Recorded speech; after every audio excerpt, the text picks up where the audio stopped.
The floodwaters rose with the same furious speed as the panic in Madeline Owens's chest, leaving her no time to gather more than her infant son and the clothes on her back before her small homestead began to disappear beneath the churning waters.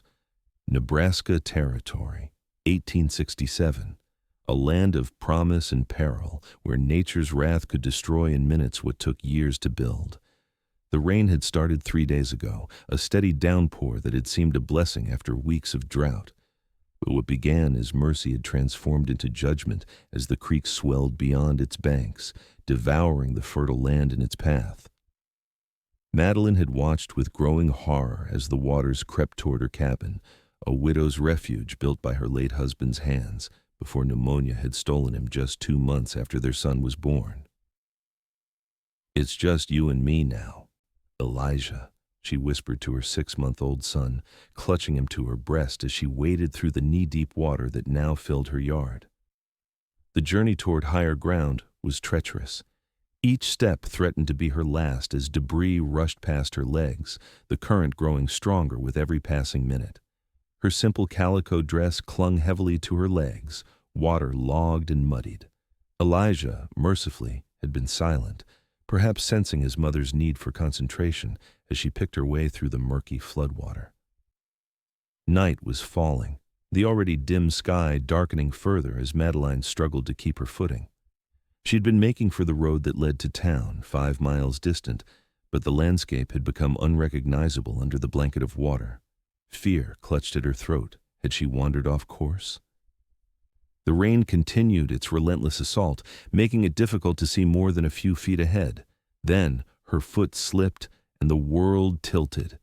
The rushing water seized her, pulling both mother and child into its cold embrace.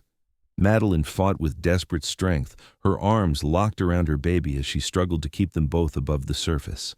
Her lungs burned, her muscles screamed in protest, but maternal instinct drove her beyond the limits of her endurance. "Help!" she screamed when she managed to find footing on a submerged log. "Somebody, please!" Her voice was lost in the roar of the flood and the drumming of the rain. Darkness encroached from all sides, and with it came despair. They were going to die here, anonymous victims of nature's indifference. That was when Elijah, who had been eerily quiet throughout their ordeal, finally broke his silence. His cry started as a whimper, then rose to a wail that pierced the cacophony of the storm. "Shh, baby, shh," Madeline soothed automatically, even as tears of helplessness mingled with the rain on her face. The baby's cries grew louder, echoing across the drowned landscape, and Madeline suddenly realized she could see a light bobbing in the distance. A lantern, held aloft by an indistinct figure on horseback. "Over here!" she screamed, her voice breaking with renewed hope. "Please, we're here!" The light changed direction, moving toward them through the storm. As it drew nearer, Madeline could make out a tall man astride a massive bay horse, carefully navigating the flooded terrain. He wore a wide-brimmed hat pulled low against the rain, a duster flapping around his legs. When he was within 20 yards, Elijah's cries reached a fever pitch, causing the man to urge his horse directly toward them. "Keep holding on, madam," his deep voice called out, somehow carrying over the storm's fury. "I've got you." Within moments, he had maneuvered his mount alongside the log where Madeline clung. With practiced ease, he leaned down, strong arms reaching for her. "Give me the baby first," he instructed. Trembling, Madeline raised Elijah toward him. The stranger tucked the infant securely inside his coat before extending his hand again. "Now you. Grab my arm." His grip was iron as he hauled her up behind him on the horse. Madeline wrapped her arms around his waist, feeling the solid warmth of him, the first warmth she'd felt in hours. "That crying saved you both," the stranger said as he turned his horse toward higher ground.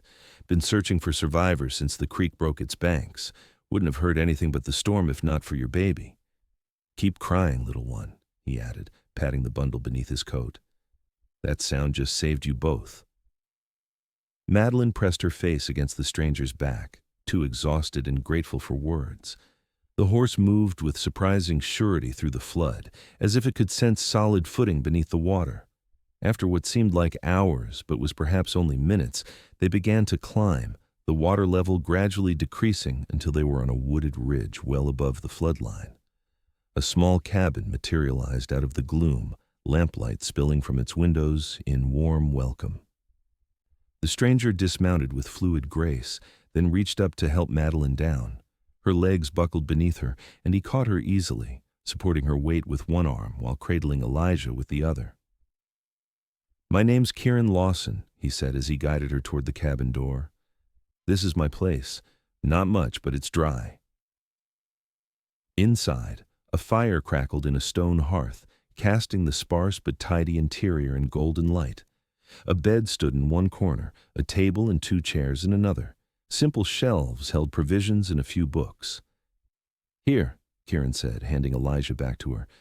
"Let me get you both something dry." He moved to a trunk at the foot of the bed and pulled out a worn but clean shirt and a pair of trousers. "They'll be too big, but they're dry." "You can change behind that screen." He nodded toward a wooden folding screen in the corner. "I'll see what I can find for the little one." Madeline nodded gratefully, her teeth chattering too much for speech. Behind the screen, she peeled off her sodden dress, wringing it out as best she could before donning Kieran's offered clothes. The shirt hung nearly to her knees, the trousers comically large, but she cinched them with a length of rope he had provided and rolled up the legs. When she emerged, Kieran had Elijah laid out on a blanket near the fire, carefully removing the baby's wet clothing. "Got no proper baby things," he said apologetically, "but I cut up one of my softest shirts to wrap him in. Figured it'd do until his things dry." Madeline knelt beside him, watching his large, capable hands move with surprising gentleness as he dried her son. Elijah had stopped crying, his eyes fixed on the stranger with curious intensity. "Thank you," she finally managed, the words wholly inadequate. "I'm Madeline Owens. This is Elijah." Kieran nodded, a small smile lifting the corner of his mouth. "Pleased to meet you both, though I wish it were under better circumstances." He finished wrapping Elijah in the makeshift swaddling. "He seems no worse for wear. Brave little fella." He handed the baby back to Madeline, their fingers brushing in the exchange. A jolt of awareness passed through her, unexpected and confusing. For the first time, she truly looked at her rescuer. Kieran Lawson was younger than she had first thought, perhaps 30 to her 23 years. His features were strong, high cheekbones, straight nose, and a jaw shadowed with stubble. His eyes, she noted with surprise, were a striking shade of green, framed by dark lashes still spiked with rain. His black hair was tied back at the nape of his neck with a leather thong, though damp strands had escaped to frame his face. "When was the last time you ate?" he asked, interrupting her assessment. "Breakfast," she admitted, suddenly aware of her gnawing hunger. "We left in such a hurry." Kieran nodded and moved to the small stove in the corner where a pot simmered. "Nothing fancy, bean soup with a bit of salt pork, but it's hot." As he ladled the soup into 2 bowls, Madeline settled in one of the chairs, cradling Elijah, who had fallen asleep, exhausted by their ordeal. The cabin was simple but solid, the craftsmanship evident in the well-fitted logs and the sturdy furniture. "You built this place yourself?" she asked as he placed a steaming bowl before her. Kieran nodded, taking the seat opposite. "Been here 3 years now. Came west after the war." The way he said it told Madeline all she needed to know about which side he'd fought on. The war had ended just 2 years prior, but the divisions it had created ran deep. Her late husband, Thomas, had been too ill to fight, but his sympathies had been with the Union. "My husband and I came out from Ohio last year," she said, tasting the soup, simple but hearty and delicious to her famished state. He passed this winter." "I'm sorry to hear that," Kieran said, and she could tell he meant it. "Leaving you alone with the little one. We were staying with neighbors until spring when I could plant. We just moved back to our own place last month." She looked down at Elijah's sleeping face. "Now I don't know if there's anything left." "Flood like this, it's hard to say," Kieran replied honestly. "Some places stand, some don't. We can check when the waters recede." "We?" He met her gaze steadily. "I won't leave you to face it alone, Mrs. Owens. Something in his tone, the quiet certainty, the lack of pretense, brought tears to Madeline's eyes for the first time since the flood had threatened her home. She had held herself together through terror and near death, but this simple kindness threatened to undo her completely. "Thank you," she whispered, blinking rapidly. They ate in companionable silence after that, the only sounds the crackle of the fire and the occasional rumble of thunder, now more distant as the storm began to pass. When she had finished her soup, exhaustion hit Madeline like a physical blow. "You should take the bed," Kieran said, noticing her drooping eyelids. "I'll make up a pallet by the fire." "I couldn't possibly—" "You can and you will," he said firmly, but without harshness. "You and the baby need proper rest. I've slept on worse than my own floor, believe me." Too tired to argue further, Madeline carried Elijah to the bed. It was a simple frame with a straw-tick mattress, but it felt like luxury after their ordeal. She laid the baby down, then hesitated. "Do you have something I could use as a cradle? I'm afraid I might roll over on him in my sleep." Kieran considered the problem, then disappeared outside briefly, returning with a wooden crate that he'd apparently kept under the cabin's small porch. "Will this do? I can line it with blankets." Madeline nodded gratefully, watching as he created a makeshift cradle, patting it thoroughly before placing it next to the bed. She laid Elijah in it, and the baby sighed in his sleep but didn't wake. "Sleep well, Mrs. Owens," Kieran said, turning away to give her privacy. "You're safe here." As Madeline slipped under the rough wool blankets, inhaling the scent of cedar and something distinctly male that she assumed was Kieran's own, she believed him. For the first time since Thomas's death, she felt truly safe. Dawn broke clear and bright, the storm having spent itself during the night. Madeline woke to the unfamiliar sensation of being warm and dry, momentarily disoriented until the events of the previous day came rushing back. She sat up quickly, looking for Elijah. The makeshift cradle was empty. Panic surged through her until she heard a low, masculine humming coming from the other side of the cabin. She turned to see Kieran sitting in a chair by the window, her son cradled in one arm as he fed him what appeared to be milk from a small cup. "Morning," he said, noticing she was awake. "Hope you don't mind. He was fussing and I didn't want him to wake you." Madeline pushed back the covers, suddenly aware of how she must look, hair a tangled mess, face still smudged with mud, wearing clothes that engulfed her small frame. But Kieran's gaze held nothing but kindness as he continued to feed Elijah. "How did you—" she gestured toward the cup. "Got a milk cow in the lean-to out back," he explained. "It's not mother's milk, but he seems to like it well enough." Elijah did indeed appear content, greedily drinking from the cup that Kieran tilted with careful precision to avoid spilling. "You're good with him," Madeline observed, coming closer. Kieran shrugged, a faint color touching his cheeks. "Had younger siblings. Guess some things you don't forget." There was something in the way he said it, a hint of old pain that made Madeline curious, but she didn't pry. They were strangers, after all, connected only by circumstance and his extraordinary kindness. "I've put your dress to dry by the fire," Kieran said, changing the subject. "And I've heated water if you'd like to wash up. It's behind the screen." Madeline thanked him, touched by his thoughtfulness. Behind the screen she found a basin of warm water, a sliver of soap, and a clean cloth. The simple luxury of washing away the mud and fear of the previous day brought tears to her eyes again.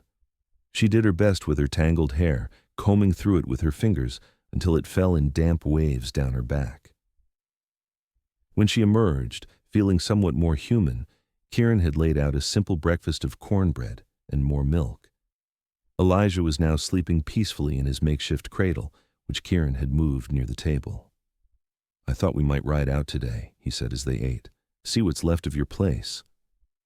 Madeline nodded, both eager and afraid to know. "Do you think the waters have receded enough?" "Should have, based on the lay of the land. Creek floods fast, but drains quick too, especially with the rain stopped." He glanced toward the window. "Weather's holding fair. Best time to go." After breakfast, Kieran saddled his horse while Madeline prepared Elijah for the journey. The baby's clothes were still damp, but Kieran produced a small woolen blanket that they fashioned into a serviceable outfit. "We'll have to ride double," Kieran said as he helped her mount, placing Elijah in her arms before swinging up behind her. "Afraid it won't be the most comfortable ride." In truth, Madeline was intensely aware of his proximity, his chest warm against her back, his arms encircling her to hold the reins. It had been months since she'd been this close to a man, and never to one who was not her husband. The impropriety of it struck her, but these were extraordinary circumstances. And there was something about Kieran Lawson that inspired trust, despite his rough exterior. The landscape that unfolded as they rode was one of devastation. Trees lay uprooted, debris scattered across fields, and the creek that had caused such destruction still ran high and fast, though now contained within its banks. They passed several homesteads similarly affected, some with families already beginning the work of salvage and repair. Kieran greeted these neighbors with a nod, but Madeline noted they did not stop to speak. There was a reserve in these exchanges that suggested Kieran was respected, but perhaps not fully embraced by the community. She wondered again about his story, but kept her questions to herself. When they finally crested the small rise that overlooked her property, Madeline's heart sank. The cabin still stood, but barely one wall had partially collapsed, and the roof sagged precariously. The small barn was completely gone, as was her vegetable garden. Mud covered everything, a thick brown blanket that had smothered her modest beginning. "I'm sorry," Kieran said quietly. Madeline swallowed hard against the lump in her throat. "It can be rebuilt." "It can," he agreed, "but not quickly, and not before the weather turns." The implications of this were clear. Winter in Nebraska Territory was brutal, survival depended on adequate shelter and provisions. With her home damaged and her stored food likely ruined, Madeline's prospects were grim.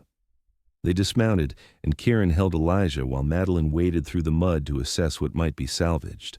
Most of her possessions were ruined, furniture warped, bedding sodden, flour and sugar dissolved into messy sludge. Only a trunk containing Thomas's clothes and a few keepsakes had been spared, having been placed atop a high shelf. "At least I have this," she said, running her hand over the battered wood. Kieran nodded, bouncing Elijah gently as the baby began to fuss. "We should go. There's nothing more to be done here today." As they prepared to leave, the sound of approaching horses made them both turn. 3 men on horseback approached, the leader a heavy-set man with a thick beard and cold eyes. "Well now, if it ain't the rebel," the man called out, his tone making the word an insult. "And who might this be?" He eyed Madeline with undisguised interest. "Mrs. Owens," Kieran replied, his voice neutral but with an edge of steel beneath. "Widow of Thomas Owens. Her place was hit by the flood." The bearded man's expression changed slightly. "Thomas Owens? The fellow that died of lung fever this winter?" "Yes," Madeline confirmed, instinctively moving closer to Kieran and her son. "And you are?" "Silas Barker, madam. Run the general store in town." His gaze shifted between her and Kieran, a calculating look in his eyes. "Didn't realize you and Lawson here were acquainted." "Mr. Lawson rescued my son and me from the floodwaters last night," Madeline explained, disliking the insinuation in the man's tone. "We might have drowned otherwise." Barker seemed to consider this, then nodded, though the suspicion didn't leave his expression. "Well, that was mighty Christian of him. But you know, Mrs. Owens, there's folks in town who'd be happy to help a widow and her child. Respectable folks." The emphasis on respectable was impossible to miss. Kieran's jaw tightened, but he remained silent, letting Madeline respond. "I appreciate the concern, Mr. Barker, but Mr. Lawson has been nothing but honorable." She straightened to her full height, modest though it was. "Now, if you'll excuse us, we need to return to shelter before my son catches cold." Barker's eyes narrowed briefly, but he inclined his head. "As you wish, madam, but the offer stands. Town's always willing to help its own." With that, he and his companions rode off, casting backward glances as they went. Once they were out of earshot, Madeline turned to Kieran. "I'm sorry. That was unpleasant." Kieran's expression was unreadable as he handed Elijah back to her. "It's nothing new. Barker and his kind have long memories when it comes to which side a man fought for." "Is that all it is? The war?" He hesitated, then shrugged. "That. And I keep to myself. Some folks find that suspicious." He helped her mount the horse, then swung up behind her. "Don't worry about it. Barker's bark is worse than his bite." As they rode back toward Kieran's cabin, Madeline found herself pondering her situation. With her home destroyed and winter approaching, her options were limited. She could appeal to the town for help, as Barker had suggested, but the thought filled her with dread. Thomas had been well liked, but charity came with strings attached in small communities like this one. There would be expectations, perhaps pressure to remarry quickly for security. "You're thinking hard," Kieran observed as they crested a hill. "Trying to determine my next steps," she admitted. "Winter's coming, and I have Elijah to think of." Kieran was quiet for a moment, then said, "You could stay with me until you get back on your feet." The offer hung in the air between them, weighted with implications neither of them voiced. "People would talk," Madeline said finally. "People already talk," he replied, a hint of wry amusement in his tone. "At least this way, you and the boy would be warm and fed. It was improper, scandalous even, for a young widow to take up residence with an unmarried man not related to her." But as Elijah stirred against her chest, his small life so dependent on her choices, practicality began to outweigh propriety. "I would contribute," she said slowly, considering the possibility. "I can cook, clean, mend, earn my keep." "I wasn't suggesting charity, Mrs. Owens." "Madeline," she corrected him softly. "If we're to be housemates, you should use my given name." She felt rather than saw his nod. "Madeline, then, and yes, I could use the help. Bachelor living has its limitations." By the time they returned to the cabin, a tentative agreement had been reached. Madeline would stay through the winter, helping with domestic tasks, while Kieran continued his work as a trapper and occasional livestock trader. Come spring, they would reassess. The arrangement began smoothly enough. Kieran cleared space in the cabin for Madeline's salvaged trunk, built a proper cradle for Elijah from pine planks, and even constructed a more substantial privacy screen. He spent most days outside, hunting, trapping, or tending to his small herd of cattle, leaving Madeline to transform the Spartan bachelor quarters into something resembling a home.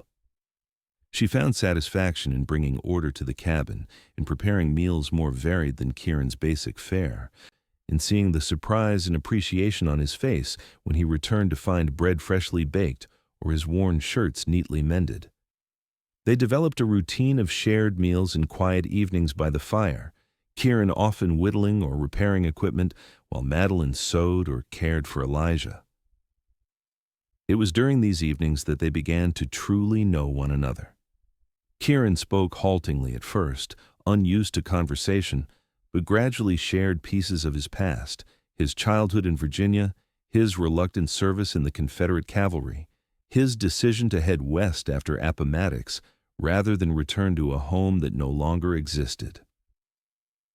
"My family had a small farm," he told her one night as rain drummed on the roof. "Nothing grand, but it was ours. By the time I made it back, there was nothing left.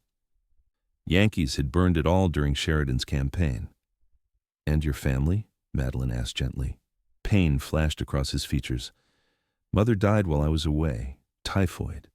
My younger brothers and sister were taken in by an aunt in Tennessee." His hands stilled on the harness he was repairing. "I went to see them, but they were settled. Had a new life.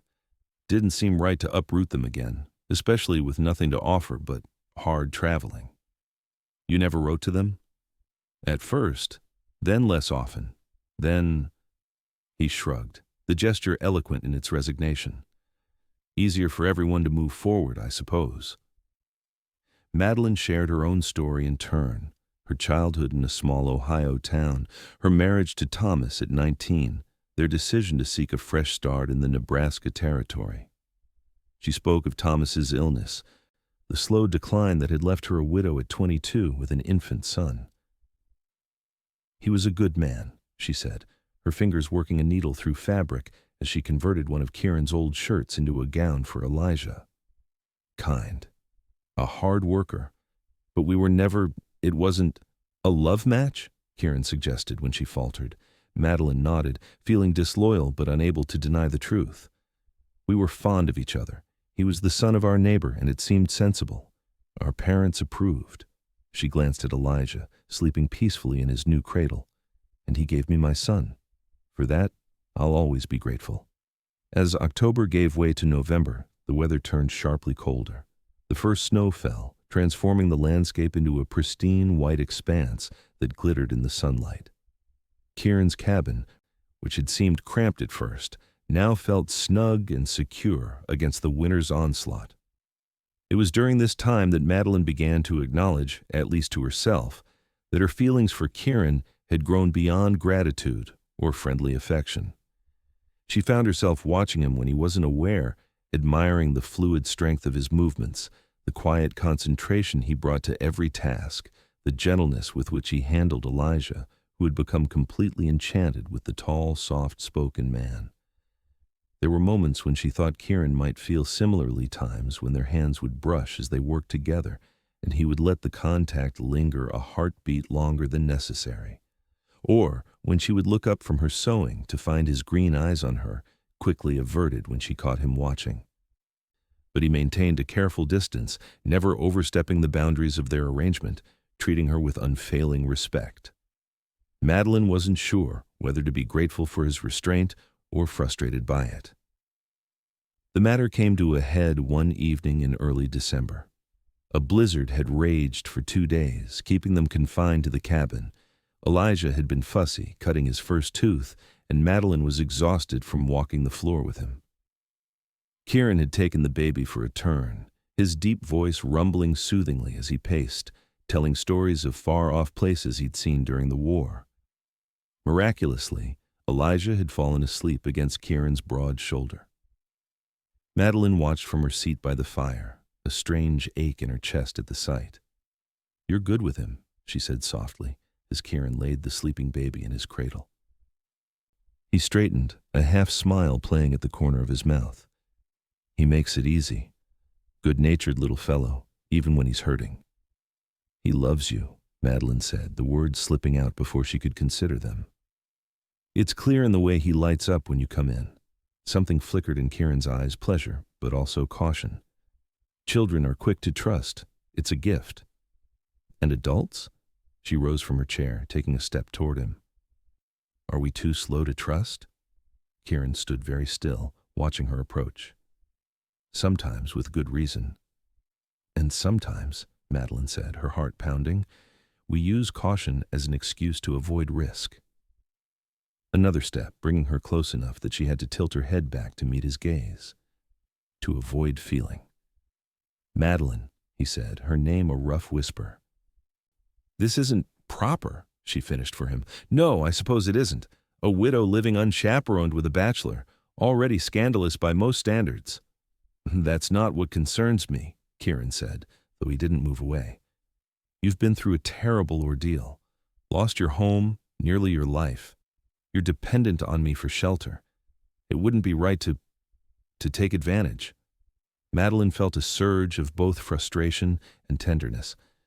"Do I seem like a woman being taken advantage of?" she asked, "or like a woman making her own choice?" Before he could answer, she rose on tiptoes and pressed her lips to his in a brief, soft kiss.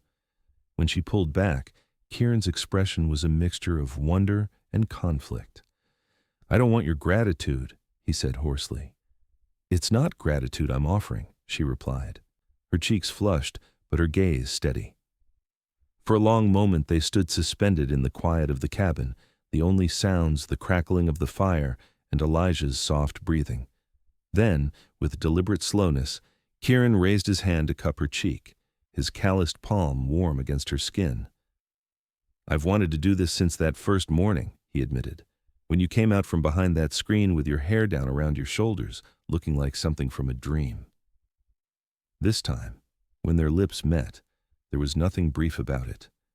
Kieran kissed her with a thoroughness that left her breathless, his arms encircling her waist to draw her closer. Madeline wound her arms around his neck, giving herself to the kiss with an abandon that would have shocked her proper Ohio upbringing. When they finally parted, Kieran rested his forehead against hers, his breathing uneven. "We should be clear about what this means," he said. "I'm not a man for casual entanglements." "Nor am I a woman for them," Madeline assured him. "Then you should know I'm in love with you," Kieran said simply, the words falling into the space between them like stones into still water. "Have been since I watched you walk through mud up to your knees to salvage a trunk of memories, your chin held high even as your world fell apart." Tears pricked at Madeline's eyes. "I love you too," she whispered. "It happened so gradually I can't say when, but so completely I can't imagine not feeling this way." His smile then was like sunrise breaking over the plains, warm and full of promise. He kissed her again, and Madeline felt as though something that had been adrift inside her had finally anchored. The blizzard raged on outside, but inside the cabin, a different kind of storm had broken, one that left clarity rather than destruction in its wake. News of their relationship spread quickly through the scattered homesteads and into town, carried by the occasional visitor seeking shelter from the harsh winter or trading for supplies.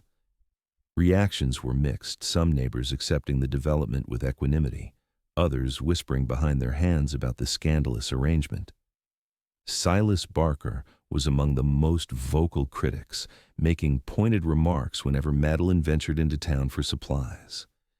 "Seems mighty convenient," he observed one frosty January day as he weighed out flour for her purchase. "A pretty widow falling into a lonely man's lap, almost like he planned it." Madeline fixed him with a level stare. "Mr. Lawson saved my life and my son's at great risk to himself, Mr. Barker. The fact that we later developed feelings for each other is our business alone." "Just concerned for your reputation, madam," Barker replied, not at all contrite. "My reputation is of less concern to me than my son's well-being and my happiness," Madeline said firmly. "Good day, Mr. Barker." Such encounters were unpleasant but infrequent. For the most part, Madeline and Kieran's life together was peaceful and increasingly fulfilling as they settled into a partnership that extended beyond the practical. Kieran taught her to shoot, insisting she be able to defend herself and Elijah if necessary. Madeline introduced him to the simple pleasures of reading aloud by the fire in the evenings, sharing the few books he owned and those they could borrow. Elijah thrived under their joint care, growing from infant to toddler, taking his first steps on the cabin's plank floor with both of them cheering him on.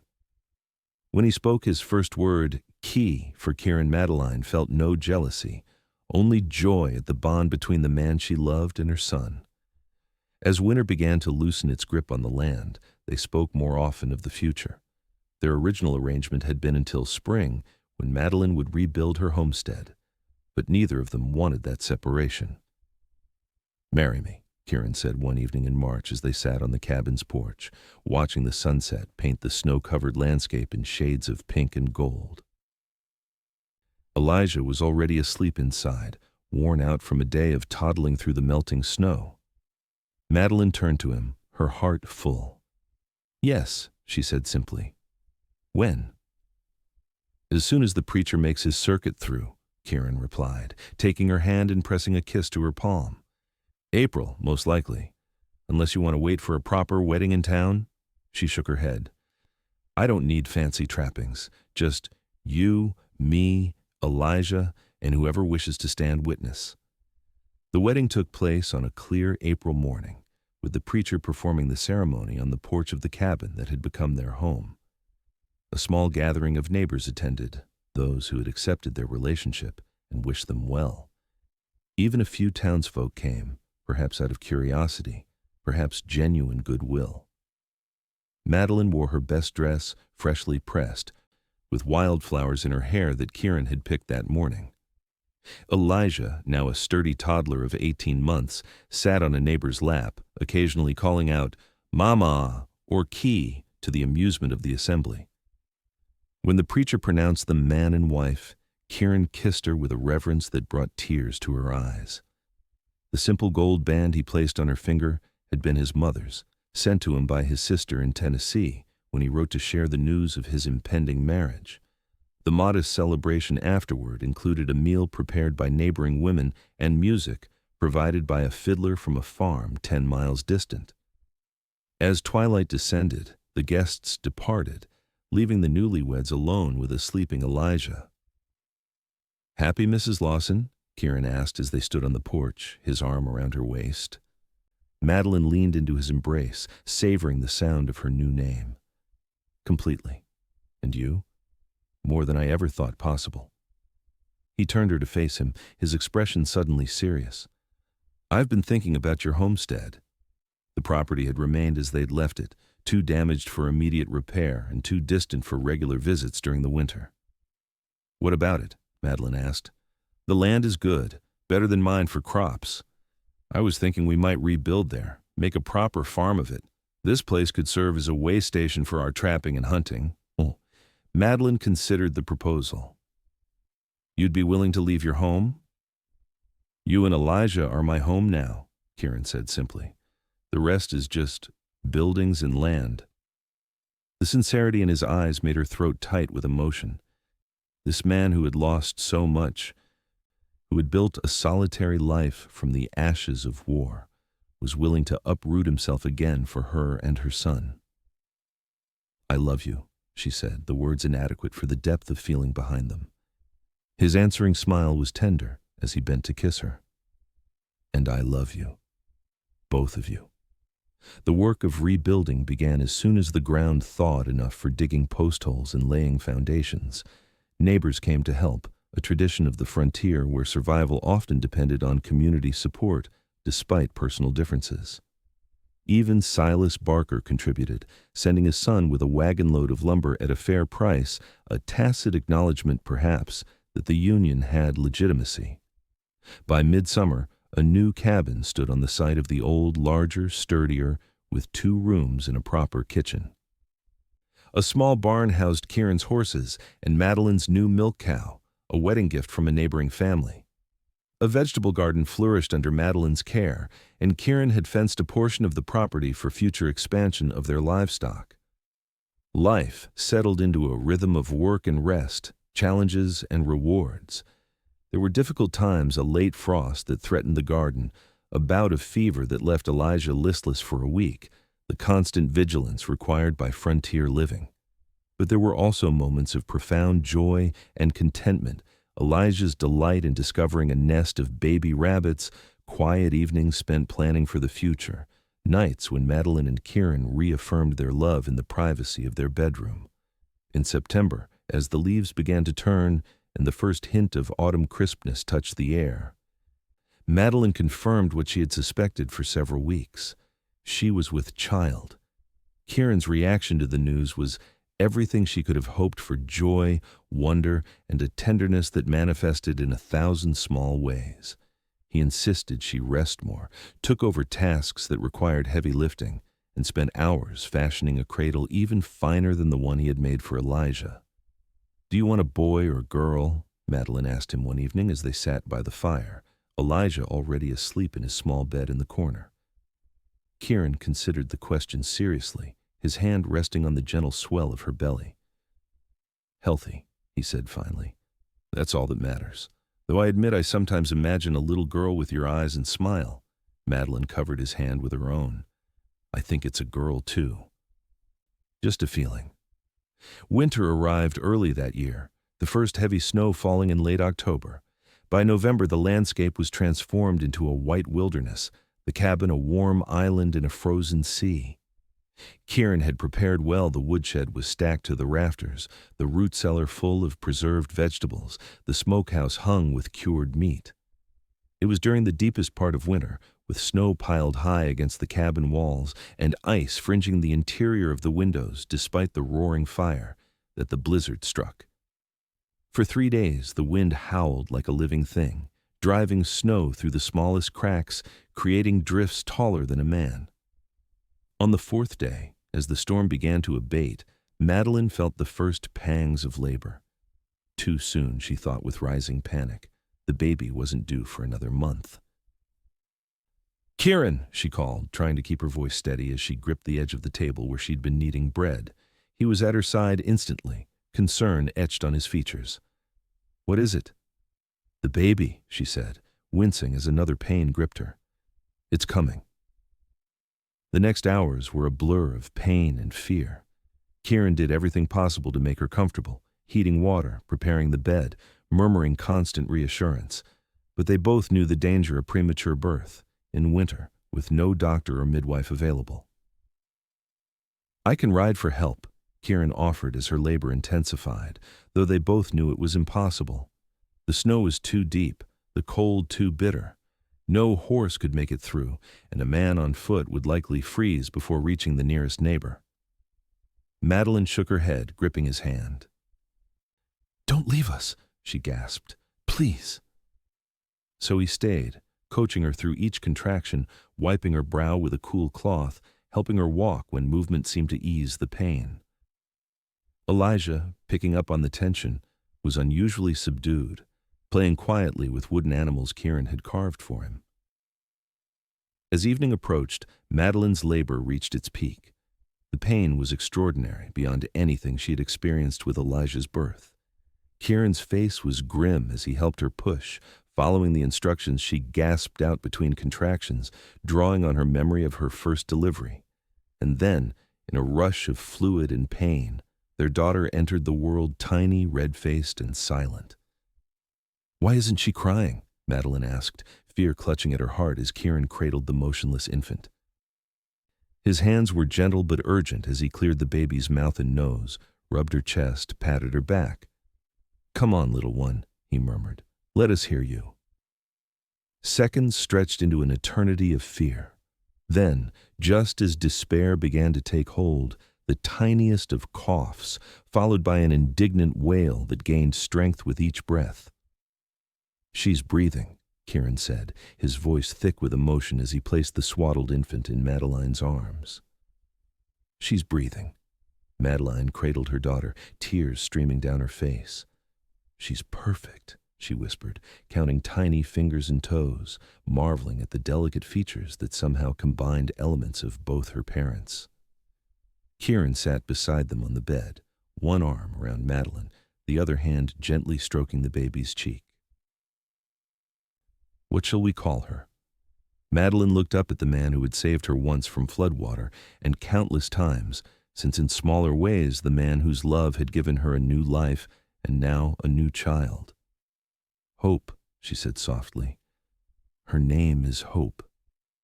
Spring arrived late but gloriously that year, as if in compensation for the harsh winter. The snow melted rapidly once it began, feeding the creeks and rivers to bursting. Kieran watched the rising waters with concern, remembering all too well the devastation of the previous year's flood. But this time, they were prepared. The new cabin stood on higher ground, with drainage channels Kieran had dug to direct water away from the foundation. Still, as the creek neared its banks, he insisted on precautions. "We should move the livestock to higher ground," he told Madeline one morning in late March as they stood on the porch, surveying the rushing water in the distance. "And pack essentials, just in case." Madeline nodded, shifting Hope in her arms. The baby was thriving despite her early arrival, with a head full of dark hair like her father's and eyes that were beginning to show hints of her mother's blue. "I'll pack while you move the animals," she agreed. "But I don't think we'll need to leave.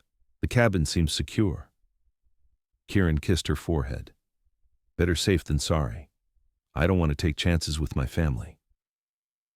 The way he said, "my family," with pride and fierce protectiveness, still warmed Madeline's heart even after nearly a year together. She watched him stride toward the barn, Elijah trotting at his heels, asking endless questions that Kieran answered with patient detail. Inside, she began gathering essentials, clothing, food, medicines into a pack that could be quickly grabbed if evacuation became necessary. Hope slept in her cradle nearby, undisturbed by her mother's movements. By evening, the creek had risen further, but still remained within its banks. Kieran had moved their small herd of cattle and the horses to a hill a quarter-mile away where he'd built a rough shelter. They ate dinner with one ear tuned to the weather, listening for any change in the steady drumming of rain on the roof.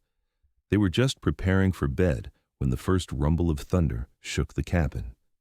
Elijah, already in his small bed, sat up with a cry of alarm. Hope, startled from sleep, joined him with wails of her own. "It's all right," Madeline soothed, lifting Hope from her cradle while Kieran went to comfort Elijah. "Just a storm passing through." But as the night wore on, the storm intensified rather than diminished. Lightning split the sky in blinding flashes, followed almost immediately by crashes of thunder that suggested the heart of the storm was directly overhead. The rain became a deluge, pounding the roof with such force it was difficult to hear anything else. Around midnight, Kieran rose from bed to check the creek once more. Madeline watched from the doorway, Hope finally asleep against her shoulder, as he lit a lantern and stepped out into the tempest. He returned minutes later, soaked to the skin, his expression grim. "Creek's rising fast," he reported. "Might breach its banks before dawn at this rate." "Should we leave?" Madeline asked, automatically thinking of what else they would need to take. Kieran considered, then shook his head. "Not yet. The cabin should hold even if there's some flooding. Moving in this weather, in the dark, with the children..." He left the dangers unspoken. "Let's wait until first light unless things worsen dramatically." They settled into an uneasy vigil, neither able to sleep as the storm raged on. Elijah had crawled into their bed seeking comfort, and now slept fitfully between them. Hope remained in Madeline's arms, occasionally stirring but mostly sleeping through the tumult. It was in the darkest hour before dawn that they heard a new sound beneath the storm's fury, a deep rushing roar that seemed to grow louder with each passing minute. "Flash flood," Kieran said, springing from the bed. "From upstream. We need to go. Now." There was no time for anything but the essentials. Madeline secured Hope to her chest with a length of cloth, while Kieran helped a sleepy, confused Elijah into his coat and boots. The pack of supplies, fortunately already prepared, was slung over Kieran's shoulder. They stepped out into chaos. The rain continued to fall in sheets, but it was the advancing wall of water that commanded attention, a churning, debris-filled surge that had already swallowed the lower portion of their property and was racing toward the cabin. "The hill!" Kieran shouted over the din, pointing toward where he had moved their livestock. "It's our best chance." With Elijah in one arm and the lantern in his other hand, Kieran led the way. Madeline followed, clutching Hope, who had awakened and begun to cry, the sound almost lost in the storm's fury. The ground was treacherous, mud sucking at their boots, hidden obstacles threatening to trip them at every step. The lantern's light seemed feeble against the overwhelming darkness, illuminating only a few feet ahead. They had covered perhaps half the distance to the hill when Madeline stumbled over a submerged log pitching forward. She managed to twist as she fell, protecting Hope from the impact, but the movement wrenched her ankle painfully. "Kieran!" she cried out as she struggled to rise, her ankle giving way beneath her. He was at her side in an instant, setting Elijah down momentarily to help her up. "Can you walk?" he asked, his face a mask of concern in the lantern light. Madeline tested her weight on the injured ankle and nearly collapsed again. "I don't think so," she admitted, fear rising in her throat. The roar of the approaching floodwater was growing louder. Looking back, Madeline could see it had reached the cabin, water already lapping at the porch. Kieran made a swift decision. "I'll carry you both," he said, handing the lantern to Elijah. "Son, I need you to be brave and hold this steady. Can you do that?" Elijah nodded solemnly, his small face serious beyond his years as he gripped the lantern with both hands. With strength born of desperation, Kieran lifted Madeline, mindful of Hope still secured against her chest. "Hold on," he instructed, beginning to move toward the hill once more. Their progress was agonizingly slow. The mud grew deeper as they neared a low spot before the final rise to the hill. Kieran struggled with each step, his breath coming in harsh gasps. "Put me down," Madeline urged. "Take Elijah and Hope to safety first, then come back for me." "No," Kieran's response was immediate and final. "We stay together. The water was gaining on them, now only yards behind. They could feel its cold breath at their backs, hear the snap and crash of debris carried in its flow. That was when Hope, perhaps sensing the danger, or simply disturbed by the jostling movement, began to cry in earnest a piercing wail that cut through the storm's cacophony. And then, like an answer to her cries, a light appeared ahead of them, not the feeble glow of their lantern, but the strong beam of a larger one, moving toward them from the direction of the hill. "Hello," a voice called. "Anyone there?" "Here!" Kieran shouted back. "We're here!" Two figures materialized out of the darkness, men on horseback, leading a third horse behind them. "Lawson, that you?" The lead rider brought his mount closer, revealing himself to be Marcus Fletcher, their nearest neighbor. "Fletcher," Kieran acknowledged, relief evident in his voice. "Never thought I'd be so glad to see you." "Heard the creek breaking its banks from my place," Fletcher explained quickly, dismounting. "Figured you might need help." He glanced at Madeline, noting her obvious injury. "Let's get the missus on a horse." With Fletcher's assistance, Madeline and Hope were settled on one horse, Kieran and Elijah on another. Fletcher remounted the third, and together they made for the hill, outpacing the flood by mere minutes. At the crest of the hill, where Kieran's hastily constructed livestock shelter stood, they paused to look back. The floodwater had completely engulfed the cabin, only the roof still visible above the surging tide. "I'm sorry about your place," Fletcher said, genuine sympathy in his gruff voice. "After all the work you put into rebuilding." Kieran's arm tightened around Elijah, who was shivering against him. "We're all safe. That's what matters." Madeline met his gaze across the short distance between their horses. Hope's cries now subsided to hiccuping sobs against her chest. "That sound just saved you both," Kieran said softly, nodding toward their daughter. "Keep crying, little one. Your voice brought help when we needed it most." It was a moment that would be etched in their memories, standing on a hill in the gray light of dawn, surrounded by the destruction of flood and storm, yet filled with the profound gratitude of survival. Fletcher offered them shelter at his homestead until the waters receded. "Not much," he admitted as they rode toward his property, "but it's dry and there's room enough." The Fletcher place was indeed modest, a one-room cabin with a lean-to addition, but to the exhausted, rain-soaked Lawson family, it seemed a palace. Mrs. Fletcher, a stout woman with a no-nonsense manner and kind eyes, quickly took charge, providing dry clothing, hot food, and efficient treatment for Madeline's sprained ankle. "You're lucky it's not broken," she pronounced after examination. "Still, you'll need to stay off it for at least a week." The Fletchers' 3 children, 2 boys and a girl, ranging from 7 to 12, were fascinated by baby Hope and eager to include Elijah in their games. It was a tight fit, with 2 families in the small space, but the shared hardship fostered a camaraderie that bridged the previous distance between neighbors. "Never understood why you kept to yourself so much, Lawson," Fletcher remarked one evening as they sat on the porch, watching the women hang laundry while the children played in the yard. "War's been over a long time." Kieran was silent for a moment, then said, "Old habits. After everything, it seemed easier to be alone." Fletcher nodded, seeming to understand. "Well, you're not alone anymore, and around here, we help our own." When the floodwaters finally receded enough to allow safe passage, Kieran rode out to assess the damage to their homestead. He returned with mixed news. The cabin structure had survived, though badly damaged. The barn was mostly intact, and miraculously, their livestock had all been accounted for, having found their way to high ground. "It will take work," he told Madeline that night as they lay on pallets in the Fletcher's lean-to. "But we can rebuild. Again." Madeline reached for his hand in the darkness. "We're good at that, it seems." Her tone made him turn to look at her, moonlight from the small window silvering her features. "Having second thoughts about this life?" he asked quietly. She shook her head. "No, but I'm thinking perhaps we should consider a more permanent solution." "Meaning?" "Maybe we should build in town, Madeline suggested.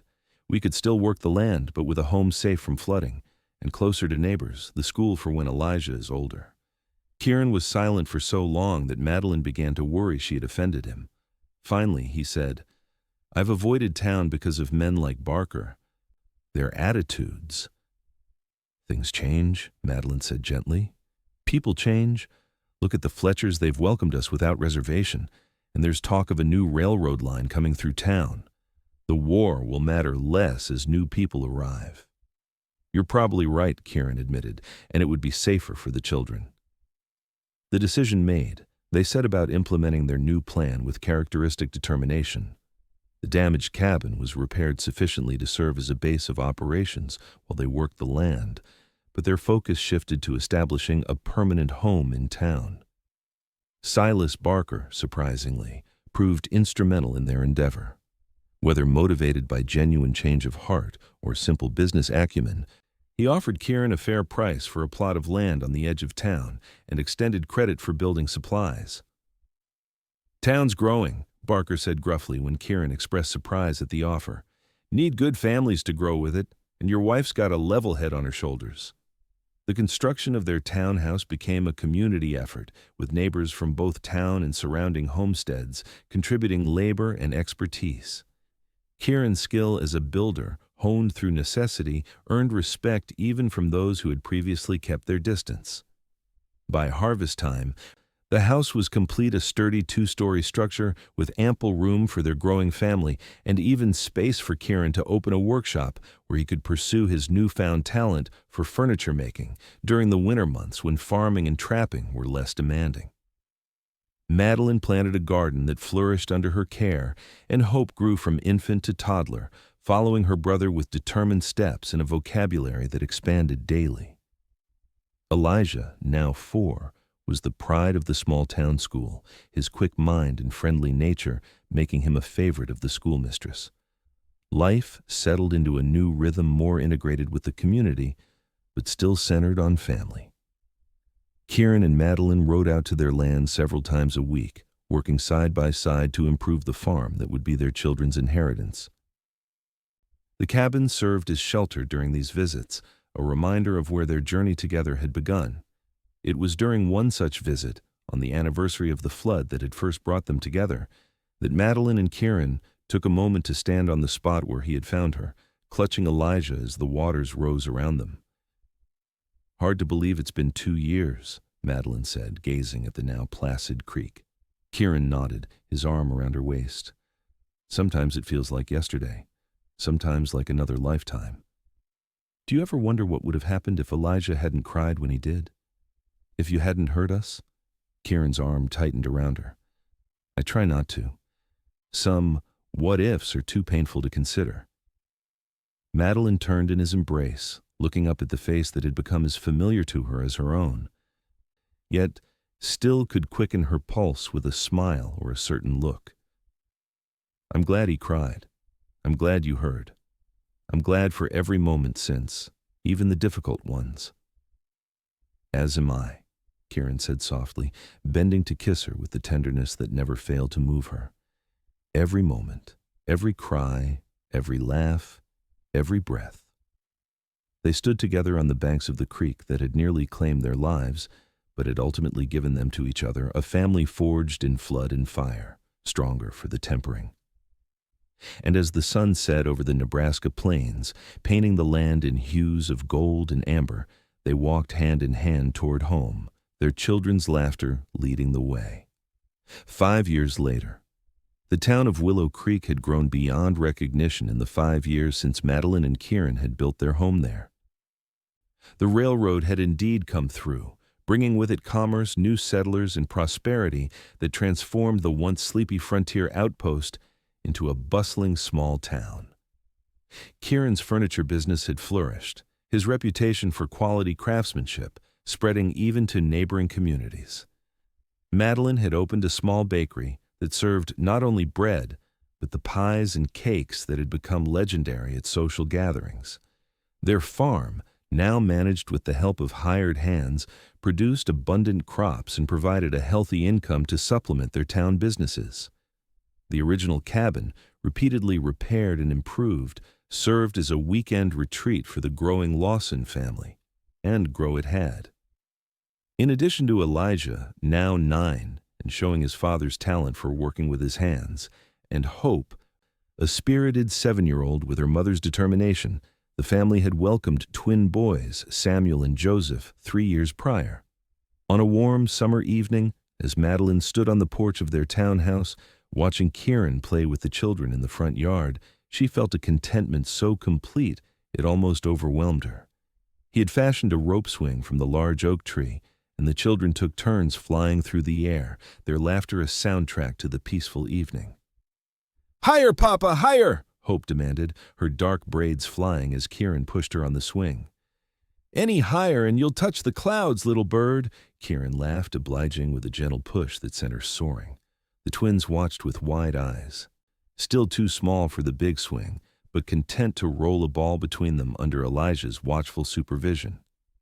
The boy had taken his role as oldest brother seriously from the moment the twins were born, displaying a protective nature that reminded Madeline so much of Kieran it sometimes brought tears to her eyes.